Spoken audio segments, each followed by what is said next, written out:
Di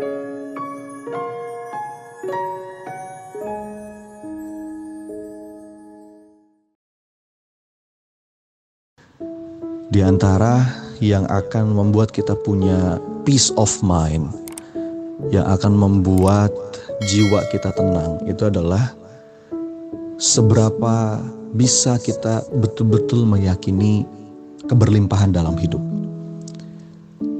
Kita nggak mungkin bisa tenang sebelum kita bisa bijak dalam berpikir, bijak dalam merasa. Kita nggak mungkin bisa damai sebelum kita punya kebijaksanaan dalam ranah pikiran dan perasaan. Gimana maksudnya bijak yang itu, Mas Sony? Jadi kita harus bisa betul-betul mengalokasikan kekhawatiran, kegelisahan, kerisauan kita pada tempat yang semestinya.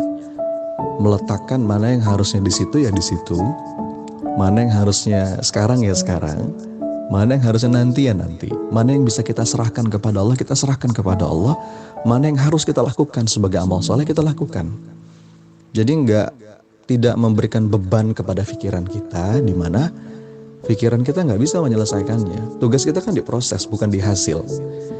Termasuk urusan rezeki. Jadi persoalan rezeki ini sering menjadi kekhawatiran kita kan.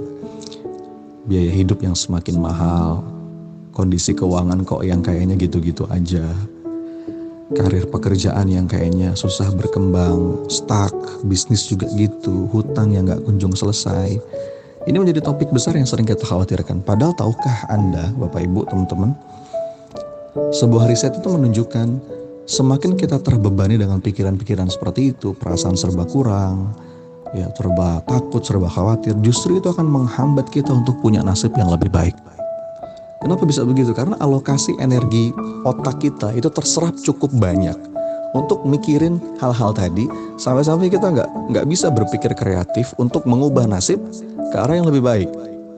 Ini menarik ya. Nah, riset ini dilakukan oleh dua orang profesor ekonomi, yang satu namanya Eldar Shafir dari Yale University, yang satu namanya Stendhal Mulainathan dari Harvard University. Sekaligus riset ini menunjukkan kenapa ya kok ada fenomena yang kaya makin kaya, yang miskin makin miskin gitu kan. Karena energi alokasi otaknya itu dialokasikan pada tempatnya masing-masing. Sahabat-sahabat fillah yang dirahmati Allah, dalam urusan rezeki mestinya kita nggak perlu banyak khawatir, karena sudah ada dalam jaminan Allah. Tenangkanlah hati, istirahatkanlah diri untuk capek-capek mikirin rezeki, karena hewan yang melata aja, yang gak punya alat gerak itu sudah ada dalam jaminan Allah rezekinya. Apalagi manusia yang Allah sudah ciptakan dengan sebaik-baiknya bentuk. Alokasikanlah fokus pikiran kita, alokasikanlah fokus perasaan kita pada tempat yang semestinya. Yang perlu sungguh-sungguh kita khawatirkan adalah seberapa serius kita dalam taat. Karena petunjuk dan bimbingan Allah itu datang karena taat gitu. Begitu kita taat, Allah tunjukkan jalan-jalan rezeki terbaik, dibuka peluang-peluang yang awalnya gak kefikirkan, diperlihatkan solusi yang tidak terduga, dipertemukan dengan orang-orang yang tepat, dituntun setiap langkah ketika kita mau ngambil keputusan, dan semua itu datangnya karena taat. Jadi tanpa taat, mungkin dunia datang, tapi dunia datang untuk memperbudak kita. Begitu kita taat, dunia akan datang dalam keadaan tunduk dan hina. So, sekali lagi, yang perlu kita khawatirkan adalah seberapa sungguh-sungguh kita dalam taat.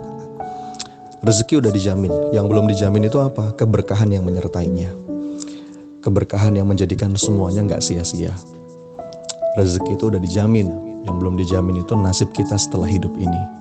Hidup yang lebih panjang, apakah kita termasuk golongan yang merasakan kebahagiaan di surga, atau na'udzubillah malah menderita di neraka. So, begitu kita punya mindset seperti ini, harusnya kita lebih tenang. Jadi kita punya mental kaya. Mental kaya karena yakin Allah yang menjamin rezeki kita. Bukan mental miskin yang ngerasa serba kurang, ngerasa takut gak cukup dan lain sebagainya.